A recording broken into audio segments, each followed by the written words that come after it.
With more than 70 ambulance men and women on strike at 3 North London stations, pressure on the police and army today was greater than ever. The situation became even more difficult when the army vehicle at Edmonton broke down. It was left to this team at nearby Ponders Lane to cover both areas. They already deal with up to 20 emergency calls per shift. This afternoon the work was stacked up. Many of the patients were elderly and in severe pain, some confused to be greeted by the army. The cases range from a man who'd suffered a stroke to a woman with gangrene.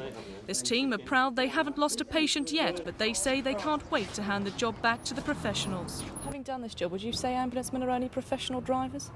Definitely not. I wouldn't do it for their money. I wouldn't do it for any money. I wouldn't want to do it full time. So doing this, has this increased your respect for what they do? Very much so. Very much.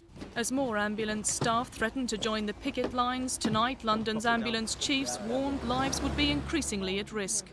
The level of service will undoubtedly deteriorate because there are a certain amount of calls. It doesn't matter how many calls the crews are doing, they are more calls that the police and the military will have to deal with. With the threat of an all-out strike looming ahead, pressure on the government to settle the dispute is coming from all directions. Today, Euro MPs voted more than 2-1 for an emergency motion which calls on the government to allow the ambulance dispute to go to arbitration. Since September, ambulance crews in the United Kingdom have been trying to negotiate with their employers in the health service for a decent wage. The British government is obstructing negotiations and has suspended workers from their jobs.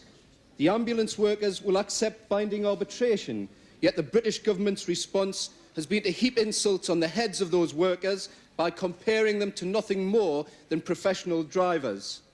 The motion was opposed by British Conservatives. They argued the common market had no authority to intervene in the dispute. Sharon Doughty for Thames News.